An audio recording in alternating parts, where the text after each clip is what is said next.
भाई, मैं ज्यादा देर नहीं बोलूंगा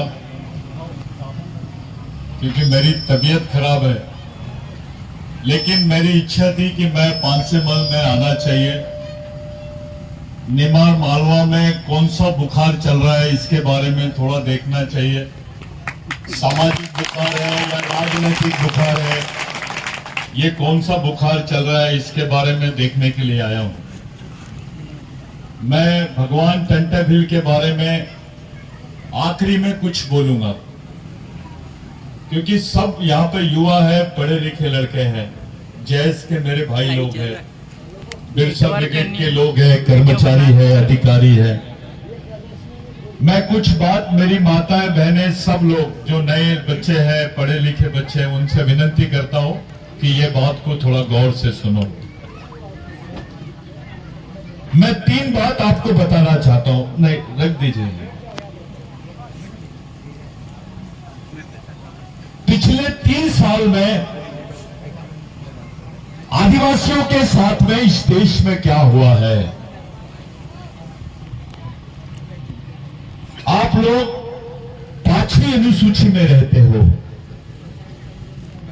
5वीं अनुसूची का मतलब होता है आदिवासियों का स्वायत्त प्रदेश, स्वायत्त क्षेत्र, जिसको ऑटोनॉमस एरिया बोलते हैं। जिस तरफ पिछले 5 सालों में आदिवासियों के बीच में भगवान टंटाभिल की बात ने जोर पकड़ा है, जैसे ही ये यहां के प्रस्थापित लोगों को पता चला कि भगवान टंटाभिल का नाम सामने आया है, ये लोगों ने हिंदू राष्ट्र की बात को आगे बढ़ा दिया। याद रखना, हिंदू राष्ट्र की बात तब से हो रही है जब से भगवान टंटाभिल का नाम सामने आया है। Incoming voice call. बोलते हुए और सुनते हुए ताजुब हो रहा होगा कि अब भगवान टंटाभिल का पोस्टल टिकट भारत में नहीं दूसरे देशों में निकलने वाला है, जो आदिवासी देश है। जिस वक्त पार्लियामेंट में चर्चा हो रही थी कि भाई ये क्रांतिकारी की बात करना है, वो क्रांतिकारी की बात करना है, ये क्रांतिकारी के नाम से टिकट निकालना चाहिए, ये क्रांतिकारी के नाम से स्मारक बनना चाहिए, हमारे गांडू नेता चुपचाप थे वहां पर पार्लियामेंट में। ताली मत बजाओ। मैं जानता हूं, मैं जिनको गांडू बोल रहा हूं वो मेरे को छोड़ने वाले नहीं है। वो बोलेंगे कि ये हमेशा एक शब्द वापरता है। मैं इसलिए ये शब्द वापरता हूं कि अगर मर्द होगा तो चिढ़ जाएगा। जब भगवान टंटाभिल की बात शुरू हुई तो देश में हिंदू राष्ट्र की बात शुरू हुई। सबसे पहले इन्होंने 5वीं अनुसूची का जो क्षेत्र है उस क्षेत्र को घेरना शुरू किया भाइयों। 6वीं अनुसूची के क्षेत्र को घेरना शुरू किया इन्होंने, क्योंकि इनके हिंदू राष्ट्र में 2 ही क्षेत्र इनके लिए कांटा बन गया है। एक आदिवासियों का 6वां अनुसूची का क्षेत्र, जिसको नॉर्थ ईस्ट बोलते हैं, अरुणाचल प्रदेश, नागालैंड, मणिपुर, मिजोरम, ये जो बेल्ट है ये भी पूरा आदिवासी बेल्ट है, अपने ही वंशज है वो। और 5वीं अनुसूची का जो क्षेत्र है मध्य प्रदेश, छत्तीसगढ़, महाराष्ट्र, गुजरात, राजस्थान, तेलंगाना इत्यादि प्रदेश।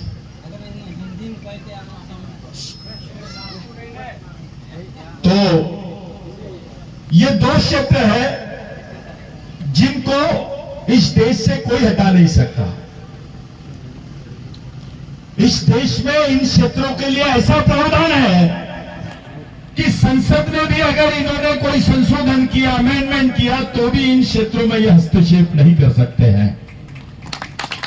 यह भारतीय संविधान में उल्लेखित है। बावजूद उसके जो ग्राम सभा का अधिकार था 5वीं अनुसूची में, वो ग्राम सभा के अधिकारों के अंतर्गत अगर आपके क्षेत्र में कोई भी उत्खनन करना है, कोई प्रोजेक्ट डालना है, कोई प्रकल्प डालना है तो ग्राम सभा की मंजूरी जरूरी थी। यह सरकार ने ग्राम सभा की मंजूरी की जगह, एनओसी की जगह इन्होंने परामर्शीय शब्द डाल दिया। उसके बाद इन्होंने केरल से लेकर नॉर्थ ईस्ट तक, नागालैंड तक पूरी जमीन 2740 शेरों के लिए रिजर्व कर दी। यह करीब करीब 6 लाख हेक्टेयर जमीन है, 6 लाख हेक्टेयर जमीन, जिस पर कम से कम 2 करोड़ आदिवासी लोग हमेशा हमेशा के लिए विस्थापित हो जाएंगे। यह बिल भी इन्होंने पास कर लिया। यह बिल भी इन्होंने पास कर लिया। उसके बाद जब हम लोग मणिपुर के लिए चिल्ला रहे थे, मणिपुर पे चर्चा कर रहे थे, मणिपुर पर आंदोलन कर रहे थे, ये लोगों ने, आपको मालूम है मणिपुर पे क्यों आंदोलन कर रहे थे? क्योंकि हमारी आदिवासी मां बहनों को नंगा घुमाया गया था। कम से कम 200 से 400 आदिवासियों की हत्या की गई, लाखों आदिवासी विस्थापित हो गए, इनके घरों को आग लगा दी गई, 2 साल के 4 साल के बच्चे जिंदा जल गए। जिंदा जलने के बाद ये रिकॉर्ड पे भी नहीं लिए इन्होंने, ये बातें रिकॉर्ड पर भी नहीं आई। और पूरे देश के आदिवासी लोग कि भाई आदिवासी लड़कियों को नंगा घुमाया गया है, महिलाओं को नंगा घुमाया गया, इसके विरोध में पूरे देश में आदिवासी समाज ने आंदोलन किया। पूरे देश में आदिवासी लोग इसके खिलाफ में खुलेआम आंदोलन कर रहे थे। हमारे कोई नेता है, बुलाओ भैया, सबको अंदर बुला लो, अपने जो गेस्ट है उन लोगों को बुलाओ, इनका भी जोरदार तालियों से स्वागत करो भैया लोगों का। आइए आइए। ये बात बड़ी गंभीर है, बहुत बढ़िया, जहां जगह है वहीं बैठ जाओ। तो हम लोग पूरे देश में इसके खिलाफ में आंदोलन कर रहे थे और उसी दरमियान आरएसएस के लोगों ने, मोदी जी ने, भारतीय जनता पार्टी ने पार्लियामेंट में एक बिल लाई जिसको बोलते हैं फॉरेस्ट कंजर्वेशन एक्ट 2023, वन सुरक्षा अधिनियम 2023, जिसके तहत जो जमीन तुमको वन अधिकार के तहत मिलने वाली थी, जो जमीन आदिवासियों के पारंपरिक अधिकारों की जमीन थी, उसको इन्होंने निजी क्षेत्रों को 60 साल की लीज के लिए दे दिया है। वन जमीनों पर जितने आदिवासी क्षेत्र आते हैं, उन आदिवासी क्षेत्रों में ये लोगों ने पुलिस स्टेशन के बजाय मिलिट्री के कैंप लगाने की घोषणा कर दी है। आप लोग नेट पे जाओ, 2023 फॉरेस्ट कंजर्वेशन एक्ट निकालो और पढ़ो कि तुम्हारी जिंदगी के साथ, तुम्हारे समाज के साथ क्या हुआ है। तुम्हारे क्षेत्रों में इन्होंने मिलिट्री लगा दी है।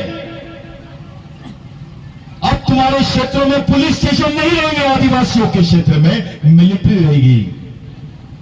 पुलिस स्टेशन में आप कंप्लेंट लिखाते हो, एफआईआर कटता है, इसको कानून का राज बोलते हैं। लेकिन मिलिट्री में कोई एफआईआर नहीं होता, सेना के पास कोई एफआईआर नहीं होता, वो सीधा मारने का काम करते हैं।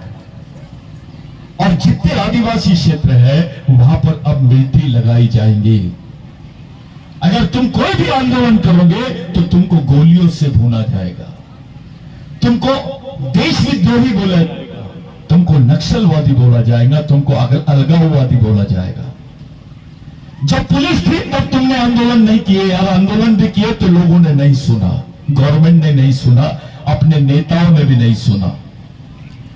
जब आदिवासी क्षेत्रों में मिलिट्री लग जाएगी, क्या करोगे आप लोग? कैसे बचाओगे अपने लोगों को? कैसे बचाएंगे जमीनों को? कैसे जब बचाओगे अपनी रोजी रोटी को? कैसे बचाओगे अपने समाज को? मैं उस आदमी को नेता बनाना चाहता हूं, ये बता दे कि समाज कैसे बचेगा। मैं उसके चप्पल सर पे रखूंगा और यहां से नागपुर लेके जाऊंगा। जो ये बता दे ये परिस्थिति में अपना समाज जो घिर गया है वो कैसे बचेगा। कश्मीर में मिनटी लगाए इन्होंने 370 हटा है। अब आदिवासी क्षेत्रों में 371 और 372 को हटाने के लिए तैयारी कर रहे हैं। तुम्हारे क्षेत्रों में मिलिट्री लगाई जाएंगी। मिलिट्री वाला अगर तुमको मार दिया, तुम्हारी मां बहनों के साथ बलात्कार किया, तो अस्पा कानून के तहत उस पर कोई एफआईआर दर्ज नहीं होती है, उस पर कोई 302 दाखिल नहीं होगा, उस पर किसी भी टाइप की केस दाखिल नहीं होगी, जिसको अस्पा कानून बोलते हैं। और ये अस्पा कानून पूरे आदिवासी क्षेत्रों में लगा दिया जाएगा। साथियों, ये जो मैं बोल रहा हूं, ये बहुत जवाबदारी से बोल रहा हूं कि आप लोग गिर गए। अभी हमारा काम है इस बिल के खिलाफ में सड़क पर आना। अब हमारा दिमाग इन्होंने इलेक्शन की तरफ लगा दिया है।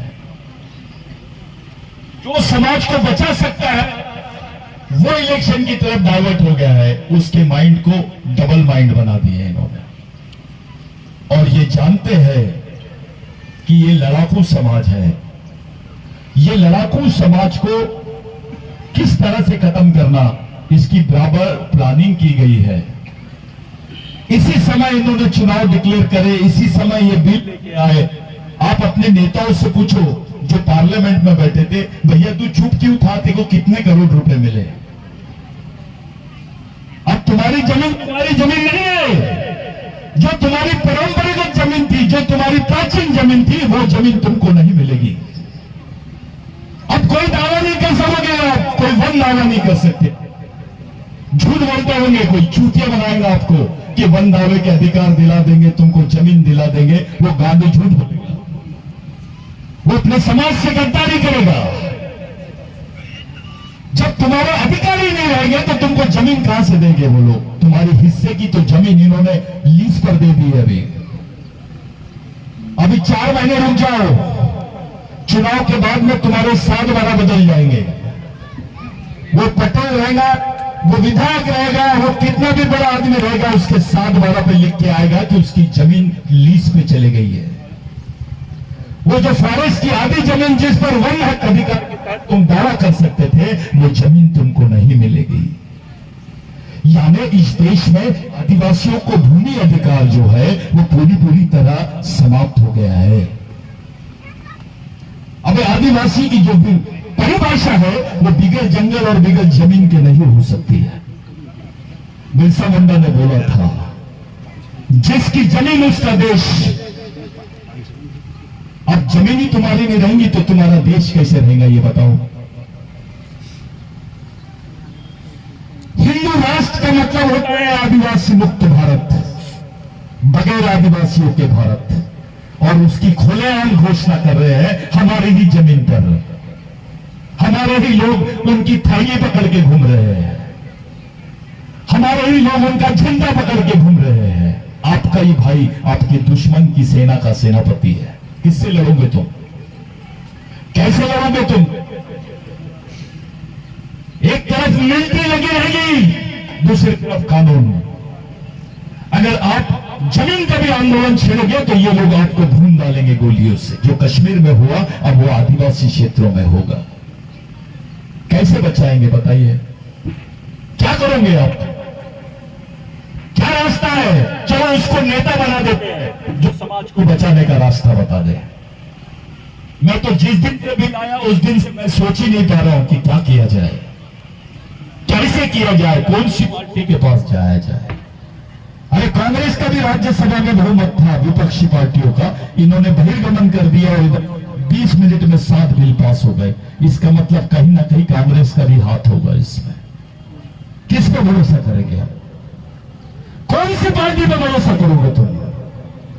कौन से लोगों पे भरोसा करोगे तुम? जो तुम्हारी जिंदगी का सवाल है। इलेक्शन तो चिल्लर बात है। हिजड़ा भी लड़ता है इलेक्शन, वो भी जीत के आता है। यहां समाज की बात है, समाज को कैसे बचाएंगे इस पे बात होनी चाहिए। रास्ता बनाया जाए, कोई लड़क रास्ता बनाया जाए, अपनी आने वाली पीढ़ी को बचाने का रास्ता बनाया तो बात है। जब हम ऐसा सोचते हैं तो हमसे भी ज्यादा विपरीत परिस्थिति में भगवान टंटाभिल ने लड़ाई लड़ा है। कुछ लोग भगवान टंटाभिल का फोटो भी लगाने से डरते थे पहले। जब मैं यहां इस क्षेत्र में काम शुरू किया तो मैंने देखा, मेरे साथ में दादा रहते थे, बहुत सारे हमारे लोग हैं, सब लोग रहते थे, जैस के साथी भी उस वक्त पूरे कैडर्स को चलाते थे।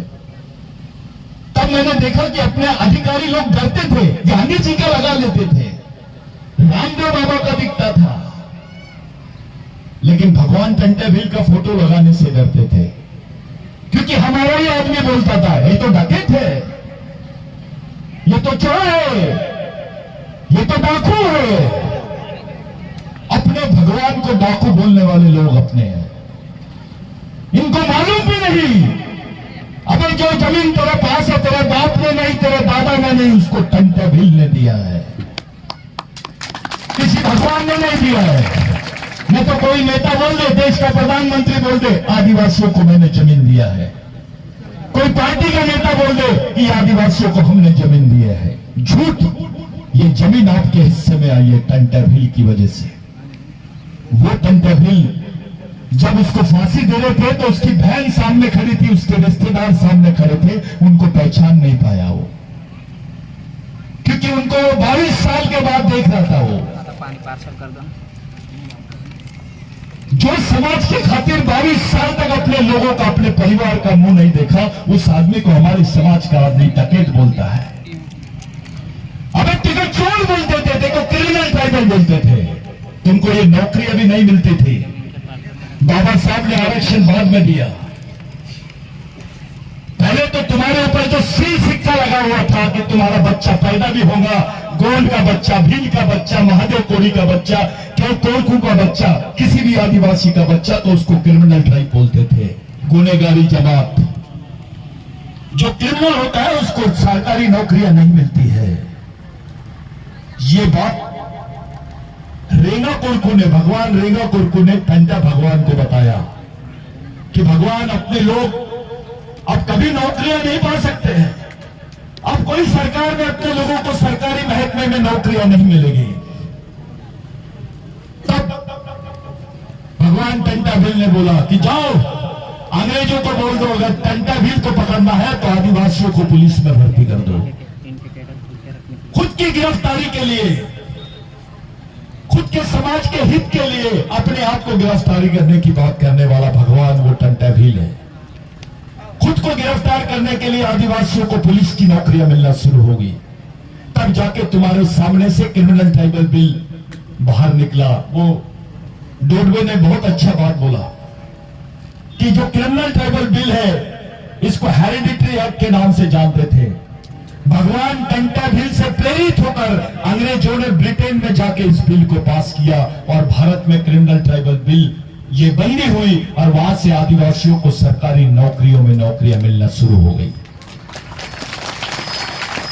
तू अधिकारी है, तू कर्मचारी है, टीचर है, डॉक्टर है, इंजीनियर है, विधायक है, मंत्री है, सिर्फ भगवान टंटाभिल के भरोसे, किसी आरटी पार्टी के भरोसे नहीं, किसी नेता फेता के भरोसे नहीं।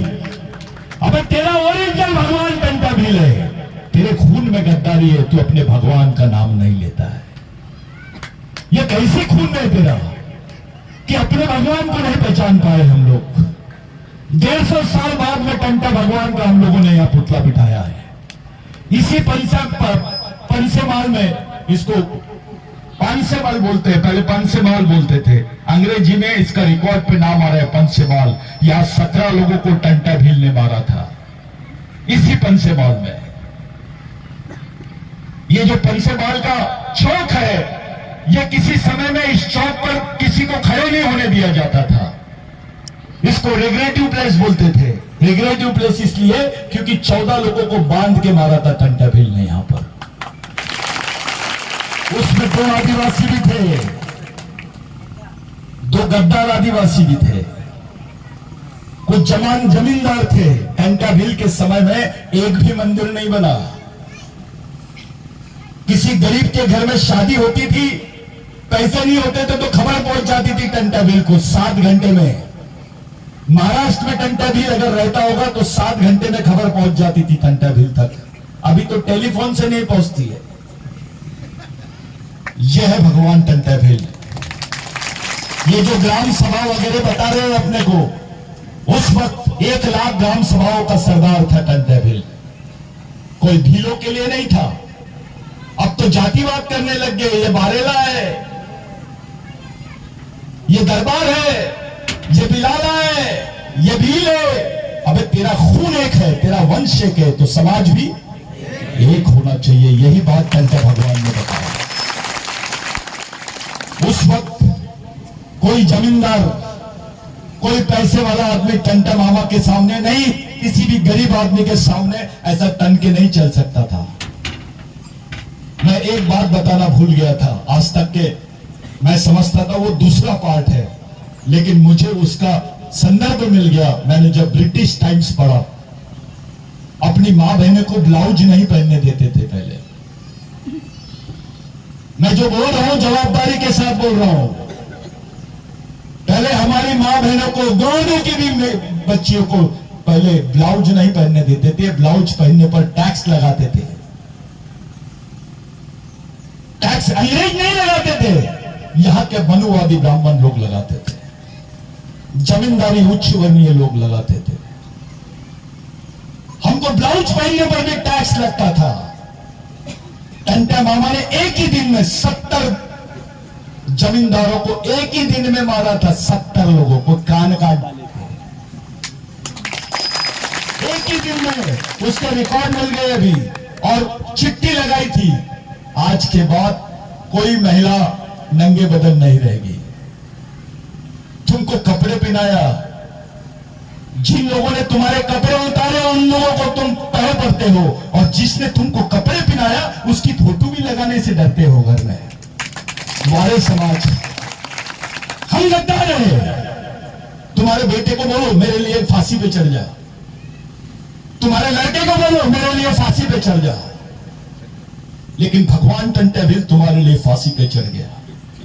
खुद के परिवार को नहीं पहचान पाया। जब उसको फांसी के वक्त उसके परिवार को सामने रखे तो अपने रिश्तेदारों को नहीं पहचाना, क्योंकि 22 साल के बाद देख रहा था उसे। जो बहन जवान थी वो बूढ़ी हो गई थी, जो बच्चा था वो जवान हो गया था। वो भी टंटा भील को नहीं पहचान पा रहे थे। 22 साल जिसने अपने परिवार को नहीं देखा, केवल 22 साल तक इस देश में हथियार बंद लड़ाई लड़ने वाला पहला सरदार था, जिसका नाम है टंटा भील। ये भारत रत्न, ये रत्न वगैरह के पुरस्कार हमारे भगवान टंटा भील को नहीं होना, बिरसा मुंडा को भी नहीं होना, क्योंकि ये तो भारत के मालिक है। इनको करके भारत रत्न देना है। तुम लो भारत रत्न। अबे भारत के मालिक को नागरिक मत बनाओ। टंटा मामा अपने साथीदार लोगों को, अपने से नंगे बदन का भी आदमी रहता था तो सुकून से, इज्जत से उसको बोलते थे मालिक। ये शब्द कोर्ट के हिस्ट्री में आया है।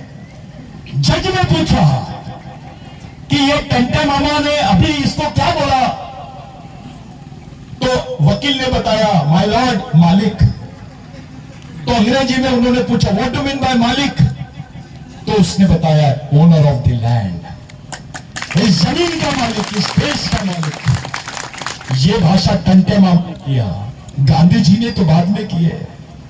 ये तो प्रेरित आदिवासी आंदोलन से हुए हैं। टंटे मामा की प्रेरणा बिरसा मुंडा ने लिया। बिरसा मुंडा ने एक आर्टिकल पढ़ा, झारखंड में थे बिरसा मुंडा, तब उनकी उम्र थी 16 साल। जब वो आर्टिकल पढ़ा कि भाई टंटा मामा रॉबिन हुड है स्ट्राइक डाउन, यानी उसको पकड़ लिए, गिरफ्तार कर लिए, अब उनको फांसी होने वाली है। भगवान टंटा भील को, रॉबिन हुड टंटा भील को ब्रिटिश टाइम्स में छपा था वो। तो बिरसा मुंडा अंग्रेजी पढ़ना जानते थे। उन्होंने उस आर्टिकल को पढ़ा और बोला, भगवान आई प्रॉमिस, मैं तुमको प्रॉमिस करता हूं आपकी अधूरी लड़ाई मैं लड़ूंगा। यह बात छुपाई गई लोगों से। टंट्याभिल की शहादत ने, टंट्याभिल की कुर्बानी ने बिरसा मुंडा को जन्म दिया इस देश में। आप सोच सकते हो कि बिरसा मुंडा क्या चीज है। अगर बिरसा मुंडा ये चीज होंगी तो भगवान टंट्याभिल क्या चीज होंगी, जिसकी प्रेरणा से बिरसा मुंडा ने इस देश को आग लगा दिया। तुम्हारे हिस्से में जमीन आई, तुम्हारे तो मुट्ठी भर नमक के लिए तुम्हारे लोगों की जमीन छीन लेते थे, मुट्ठी भर नमक के लिए हमारी मां बहनों के कपड़े उतार लेते थे। ये जमीन तुम्हारे हिस्से में आई, लैंड एक्विजिशन एक्ट बना, 1 लाख आदिवासी मारे गए उस आंदोलन में। इस देश में आदिवासी की जमीन गैर आदिवासी नहीं ले सकता है, और गैर आदिवासी तो क्या सरकार भी नहीं ले सकती है। ये कानून बना, ये बिरसा मुंडा के आंदोलन की देन है, भगवान टंट्याभिल के आंदोलन की देन है। सीपीएन बरार प्रोविंस कानून, सेंट्रल इंडिया प्रोविंस कानून, जिसको लैंड एक्विजिशन एक्ट बोलते हैं, ये भगवान टंट्याभिल की वजह से बना है। मैं नहीं बोल रहा हूं। यहाँ के कुछ मनुवादी लोग, इतिहासकार बोल रहे थे कि नहीं नहीं ये तो अंग्रेजों ने बनाया। गलत बात। अंग्रेजों ने स्वीकार कर लिया कि हम भगवान टंट्याभिल से प्रेरित होकर बनाए हैं। अब ये मैं नहीं बोल रहा हूं, अंग्रेजों ने वहां लिखा है, हाउस ऑफ ऑनर के रिकॉर्ड्स में आया है ये। साथियों, आपका इतिहास खत्म किया जा रहा है, आपकी पीढ़ी को पागल बनाया जा रहा है, धर्म के नाम पर, भगवान के नाम पर, जाति के नाम पर। हमको धर्म समझता है, समाज नहीं समझता है। अब संविधान में तुम्हारे जो 2 अधिकार है वो धर्म के बारे, धर्म की वजह से नहीं है। जो आरक्षण का अधिकार है, स्वरक्षण का अधिकार है, जमीन का अधिकार है, वो समाज की वजह से, किसी धर्म की वजह से नहीं है। जिसकी वजह से तुम्हारे अधिकार है उसी व्यवस्था को हम लोग खत्म कर रहे हैं। हमको पार्टी समझता है, नेता समझता है, धर्म समझता है, लेकिन समाज नहीं समझता है। भगवान टंट्याभिल ने समाज के लिए कुर्बानी दिया है, कोई जाति के लिए नहीं, केवल भीलों के लिए नहीं, इस देश के तमाम शोषित पीड़ित लोगों के लिए। भगवान टंट्याभिल की आंदोलन की वजह से तो ब्राह्मण को भी फायदा हुआ है। भगवान टंट्याभिल के आंदोलन की वजह से इस देश के ओबीसी को फायदा हुआ है, एससी को फायदा हुआ है। डॉक्टर बाबा साहब आंबेडकर बचपन में टंट्याभिल बनते थे, उनकी मां को टंट्याभिल बनाना पड़ता था, उनको कहानी सुनाती थी उनको, क्योंकि मऊ के है भगवान टंट्याभिल। उनका जो कर्म स्थल है, जिसको आप लोग पवित्र स्थल मानते हैं, जानते हो ना, पाताल पानी, और उसी मऊ में, उसी जमीन पर डॉक्टर बाबा साहब आंबेडकर का जन्म हुआ है। बचपन से बाबा साहब को टंट्याभिल की कहानियां सुनाती थी उसकी मां। उस वक्त गाने बनते थे भगवान टंट्याभिल के, केवल आपके प्रदेश में नहीं, मैं जहां नागपुर में रहता हूं, मेरे आजा टंट्याभिल बनते थे। उनके साथी सब पूरे गांव के बस्ती के लोग भगवान टंट्याभिल लिखते थे। ऐसा उनके नाम से खंबा लगाते थे, शेर बनते थे, उनके नाम से जंजीर बांधते थे। इस देश में इतना प्रख्यात तो कोई भगवान भी नहीं हुआ जितना टंट्याभिल हुआ है। एक अंग्रेज ने लिखा, I have seen living God. James Stephen करके एक अंग्रेज है, जो ऑफिसर था, पुलिस ऑफिसर था, उसने लिखा, I have seen living God, मैंने जिंदा भगवान को देखा हूं। यह भगवान टंट्याभिल के बारे में बोला है। अब वो अंग्रेज जिसने हमारे देश में राज किया, वो तो दुश्मन थे टंट्याभिल उनके, लेकिन दुश्मनों ने उनको रॉबिन हुड बोला, दुश्मनों ने उनको भगवान बोला। लेकिन शर्म की बात है, अपने ही कौम के लोग उसके बारे में नहीं जानते हैं। हमारे कौम के लोग उसके बारे में नाम नहीं लेते, उसको पूछते नहीं है, उसके विचारों को समाज तक पहुंचा नहीं रहे हैं। किराए की विचारधारा पे काम कर रहे हैं हम। इससे उससे विचारधारा लेने की क्या जरूरत है? भारत की 70% आजादी की लड़ाई तो आदिवासियों ने लड़ी है। कोई हमको क्या समझाएगा लड़ना? हमारे तो खून में है लड़ना, हमारे डीएनए में लड़ना है। ये टंट्याभिल की बात है मेरे भाइयों। टंट्याभिल ऐसा वैसा नाम नहीं है। ये पुतला लगा दिए, 2 अगरबत्ती लगा दिए, हार चला दिए, टंटा बिल का एहसान खत्म। हमारी 10 पीढ़ी भी जाएंगी ना तो टंटा बिल के खून का, हमारा खून का कतरा कतरा उसका गुलाम रहेगा। वो दाम है टंटा बिल। मैं तुमसे सच बता रहा हूं, टंटा बिल के आंदोलन से लेकर प्रेरणा लेकर आज अफगानिस्तान में आंदोलन शुरू हुआ है। साउथ अफ्रीका के लोग भी टंटा बिल का जिक्र करने लग गए हैं। बांग्लादेश में नाम आ रहा है टंटा बिल का। बॉर्डर एरिया पाकिस्तान का, वहां पे भी लोग टंटा बिल को मानते हैं, क्योंकि वहां पर जितने भील है वो इस्लाम ले लिए, लेकिन उनका आराध्य है टंटा भील। भगवान टंटा भील ने मोहनजोदड़ो हड़प्पा के बारे में बोला था, ये मेरे पुरखों की जमीन है, इस जमीन के अंदर हमारे पुरखों की लाश दफन है। मुझे जिस दिन भी मौका मिलेगा मैं उन्हें पुनर्जागृत कर दूंगा। ये बात टंटा भील ने बोला है। ऐसे हम लोगों ने तो उसका इतिहास ही नहीं लिखा। मैंने एक आदिवासी पढ़ा लिखा आदमी था जिसको पीएचडी मिली है गुजरात में, मैं नाम नहीं लेता हूं, और उसने लिख दिया डकैत टंटा भील, डकैत टंटा मामा।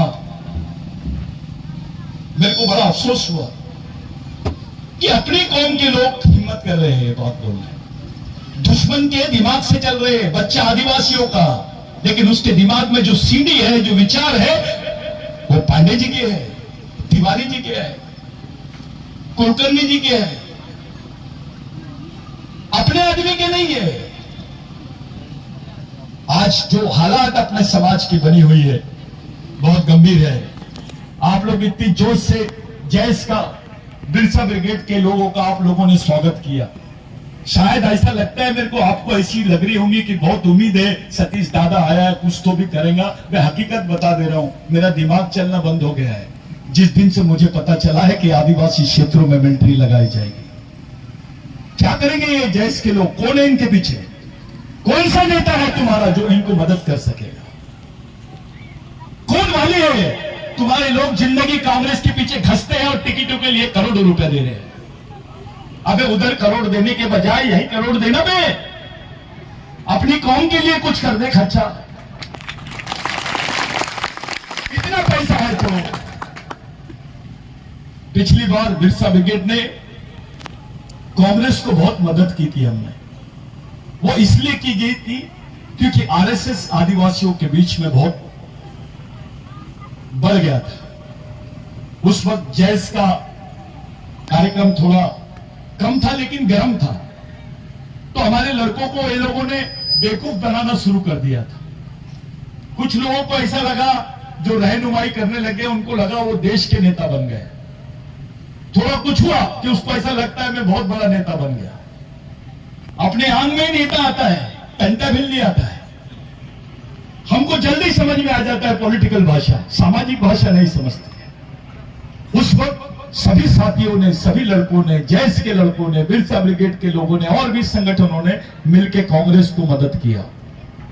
सिर्फ और सिर्फ आदिवासियों की वजह से मध्य प्रदेश में गवर्नमेंट बनी कांग्रेस की। आज वही कांग्रेस आदिवासियों के प्रश्नों से पल्ला झाड़ रही है। कोई नेता सामने नहीं आ रहा है, यह नहीं बोल रहा है कि भैया जो बिल पास हुआ है पार्लियामेंट में उसको हम निरस्त कर देंगे। कोई बोल रहा नहीं है, कोई बात नहीं कर रहा। अपने नेता तो बोलते ही नहीं, वो तो मुक्के जानवर जैसे खड़े हैं वहां। आदिवासी का एक भी नेता मध्य प्रदेश में कांग्रेस का आपको टिकट दिला सकता है क्या? बताइए। और अपने समाज के सिवा कांग्रेस की पॉलिटिक्स नहीं होती है। वोट हमारे, नेतागिरी तुम्हारी, हमारा आदमी नौकर जैसा काम करेगा, ये चलेगा नहीं। और पार्टी बना लेना ये भी हल नहीं है। अब हमको चतुराई से काम करने की जरूरत है, क्योंकि केवल राजनीति ये नहीं है, हमारा पूरा समाज फंस गया है चक्रव्यूह में। इसमें से निकलना है मेरे भाई। थोड़ी भी गलती होगी ना तो हमको कोई माफ नहीं करेगा। मैं ये बात बंद रूम में करना चाहिए, खुले मंच पे कर रहा हूं। मैं जानता हूं इसमें से कुछ लोग पूरी ले जाके खबर सुना देंगे, सुनाना चाहिए। सबको पता चलना चाहिए कि ये बात खुले मंच चर्चा में आ रही है, मैं कर रहा हूं। मेरे को पागल कुत्ते ने काटा है। कुछ लोग बोलते हैं साला दाढ़ी वाला है, नक्सलवादी दिखता है। ऐसा आदमी बोलता है जो धोती पहनता है। अबे मैं भी इंजीनियर हूं, मैं भी पढ़ा लिखा हूं, मेरे को भी समझता है मेरी कौम के बारे में। बेवकूफ नहीं हूं मैं, इतने सालों से समाज की जमीन पे काम कर रहा हूं। मैं चाहता तो मैं भी मिनिस्टर बन जाता था। बहुत शॉर्टकट है बनना, बहुत आसान है। मैं भी चाहता तो ये सब चीजें, ये क्रांतिकारियों के विचारों को लेकर पूरे देश भर नहीं घूमता। मेरे को गर्व है ये बिरसा ब्रिगेड की वजह से आज पाकिस्तान का आदिवासी भगवान टंट्या भील की बात कर रहा है, बिरसा मुंडा की बात, नेपाल का आदिवासी बात कर रहा है, ईरान का आदिवासी बात कर रहा है, इराक का आदिवासी बात कर रहा है। क्योंकि जब वो इंटरनेशनल कॉन्फ्रेंस में आया तो उसने भारत से कुछ नहीं लेके गया, ये महापुरुषों को लेके गया। और पूरे उनकी हिस्ट्री आज पूरे विश्व के आदिवासियों की प्रेरणा बन गए हमारे क्रांतिकारी। मेरे लिए, आप तमाम लोग के लिए ये चुनौती है, चुनाव नहीं है, ये चुनौती है। हमारे सामने सामाजिक चुनौती है कि हम अपने अस्तित्व को बचाएंगे कैसे। याद रखिए, नेता बड़ा नहीं होता है, पार्टी बड़ी नहीं होती है, समाज किसी भी कंडीशन में बड़ा होता है। और मैं ऐसा मानता हूं, नेता कोई भी जीते, नेता कोई भी हारे, पार्टी कोई भी जीते, पार्टी कोई भी हारे, समाज नहीं हारना चाहिए। बस ये याद में रखिए। आज के दिन जितने लोग यहां पर मौजूद हैं, सभी अपनी जगह एक सोच रखते हैं, अपना अपना एक नजरिया है उनका, कम ज्यादा तो सभी जगह होता है। लेकिन हो सकता है जो चीज मैं नहीं सोच पा रहा होगा वो चीज दिमाग में चल रही होगी। आपको सब लोगों से सीखना है। बच्चा भी बोलता है तो उससे सीखना है, क्योंकि सीखने की उम्र कम नहीं होती। आदमी मरते रहता है तब भी सीखता है। आप लोगों से मेरी विनती है, आप केवल और केवल पहले समाज के बारे में सोचें। इतने युवक भी मिलकर 500 मल में एक जगह बैठ गए ना, तो 500 मल के विधायक नहीं सांसद चुना के ला सकते आप। इतनी ताकत है तुम्हारे में, किसी आरती पार्टी की जरूरत नहीं है। आज के दिन ये सब लोग यहाँ पर बात करने वाले, मेरी तबीयत ठीक नहीं थी, लेकिन मेरे को यहाँ आना था, मैंने प्रॉमिस किया था। मैं इस लायक नहीं हूं कि भगवान टंट्या भील के पुतले का उद्घाटन करूं, मैं उनके एक नाखून का धूल भी नहीं हूं, लेकिन मेरे को, मैं सौभाग्यमान मानता हूं कि भगवान के पुतले के समय मेरे को यहाँ आने का मौका मिला। हम कभी और अच्छे से बात करेंगे शिविरों के माध्यम से। और जो लड़के आज जैस के लड़के काम कर रहे हैं, इन सब लोगों का हौसला बढ़ाओ और ज्यादा से ज्यादा ध्यान प्रशिक्षण शिविरों पर दो। यही मेरी आपसे अपील है। सामाजिक शिक्षा और सामाजिक दीक्षा, बस ये दो ही चीजें हैं समाज को बचाने के लिए। जय टंट्या मामा, जय बिरसा, जय आदिवासी।